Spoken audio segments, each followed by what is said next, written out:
Okay, so I'd like to show you some features of this little Suzuki two-stroke outboard that I'm about to put on eBay for sale, and I'd just like to show you some of the features of it. It's a very simple motor, very few controls. Oops. Obviously the steering handle, this is the throttle, make it go faster and slower. You can see there's a hare and a tortoise there. Here's the choke lever there to start it, and this one's been fitted with a kill cord, so when you pull the kill cord off, the motor stops. If you don't like that feature, then I've still got the original stop switch that you just press to stop. That's about a 5-minute job to change. There's the starting cord there. We've got the filler cap up here. There's about a litre of fuel that can be stored in the tank there, and it's got a little vent valve on top that you have to undo before you start the engine. Apart from that, all you've got is an on-off fuel valve there, and that really is about it. I just want to show you a very neat little feature on the leg. So I'll just pause the video for a moment. So I've just tilted the leg up here. I just refocus that a little bit. There we go. And you can see the bottom of the leg there. On this outboard, it's very easy to change the impeller. Behind the propeller here, you can see there's a little split pin there to take the propeller off. And behind there are just these two 10mm nuts. You undo those nuts, there's a plate at the bottom underneath there, and underneath that is the impeller. It takes about 5 minutes to change. On some of these small outboards you have to take the whole of the bottom leg off, disconnect it from the power head to get to the pump, but this one is really simple. So I think that's all we need to show you there. So here's the leg in its normal position, steering arm just here obviously to steer it. You can tilt it up when you're going into shallow water, and there's a lock you probably can't see on this side just to keep it there if you've got the boat up on the beach. Just pull this little lock out and down it goes. To go in reverse, you turn it right the way round and use it like that, and in this position it won't tilt up, so that's a safety feature. Okay, I think that's all we need to show you. So here's the outboard in the test tank. It's an old kitchen bin full up with water, but does the job quite well. One thing that I didn't show you earlier was this little fitting just here. As you can see, there are 4 hole positions. Not quite sure you can see all 4 of them. Let's just move it round a little. There we go.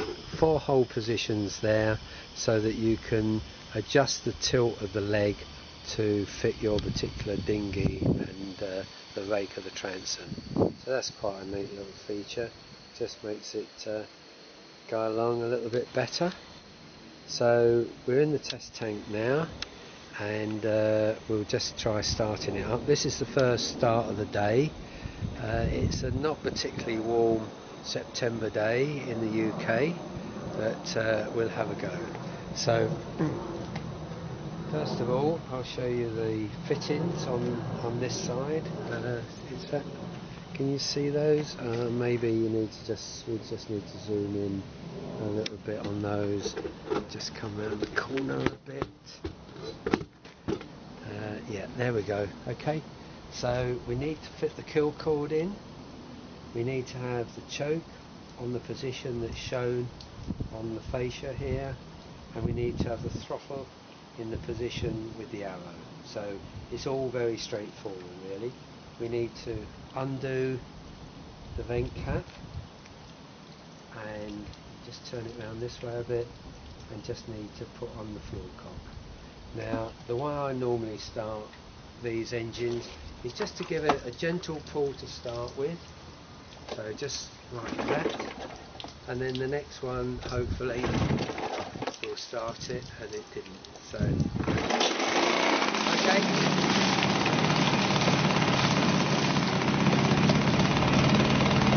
once it's going, we need to turn down the choke. Hope you can hear me. Just turn down the choke and it should go nicely into tick over. And there we go. Just let it warm up a little bit, and that will tick over quite nicely now. I'll just see if I can zoom in onto the water.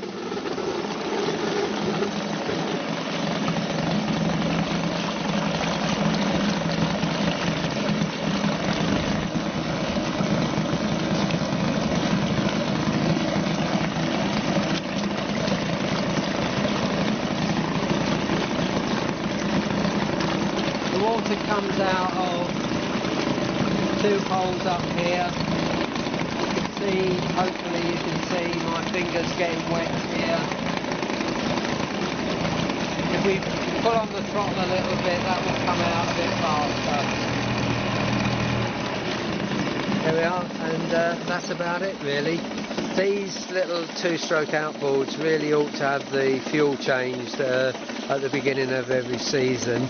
I think the fuel that's been in here has been in for at least this season, but it still starts okay. There's just a little bit of smokiness on it, and I think that's probably just because there's a bit too much oil in the mixture. Well, I don't think I can say much more than that really. So if we turn the fuel off, it's always a good idea to turn the fuel off before you actually stop the motor, just to burn all the petrol and oil mixture off. Otherwise the petrol evaporates and leaves a sticky mess in the carburetor. On tick over like that, it will run for about 4 minutes, so I don't think you want to, everything's turned off, it's still running away. Just shows it's a very economical little engine. I don't think there's much more I can say.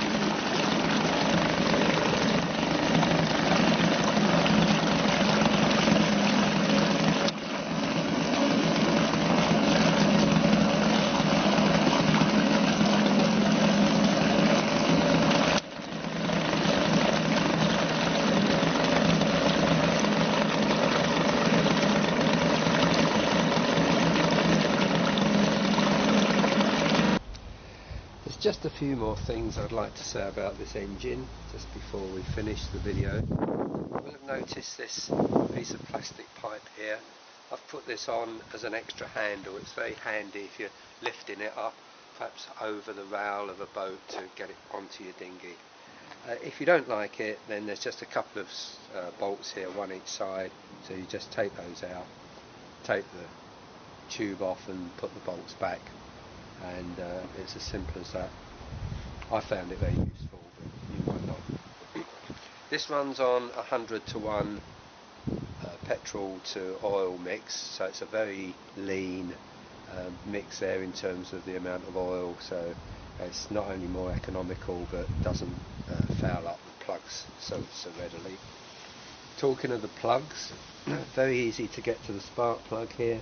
Just, you can see that, hopefully you see just the spark plug in there, very easy to get to. You can do it when the dinghy's, when the outboard's on a dinghy, just by turning the head right round. So I think that's about all I wanted to show you. I did notice that yesterday's film, the water coming out of the outlets here wasn't very noticeable, so I'll try and see if we can get that a bit better. So we'll just start the engine up again. Hopefully it'll start as readily as it usually does. Oh, I was just going to mention the fact that it's been serviced every year. Servicing, there's hardly anything to do, there's no points on here, so really all I do every year is take the covers off, just have a good inspection of the head, grease up any of the linkages and make sure that the nuts and bolts aren't going a bit rusty, put a bit of grease on them. There is just one adjustment here for the carburettor. It's round on this side, but there's just a little screw hole there that you can adjust the tick over setting, and that's really about it. So I'll start it up and we see if we can get a better picture of those holes. I need to go and just turn the water on, so just bear with me a moment. Okay, we'll just start the engine now. Got the controls on the front here. Oh, there we go. I didn't even do the priming cord there, so turn the choke. That's it, that's ticking over now without any choke on. And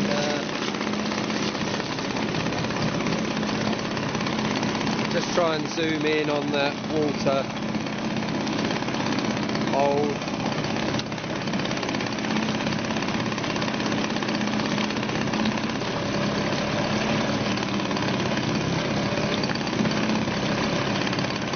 There we are, I think you can see the water coming out there. If I put a piece of paper here, just turn the throttle up a bit. There we go, you can see it coming out quite nicely there. There's the water coming out.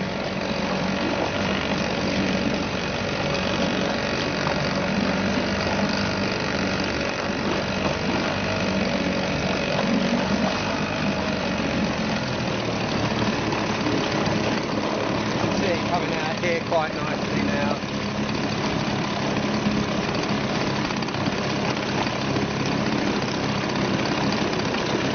I just turned the fuel cock off and the vent valve on the top there, and I'll just let that tick over now.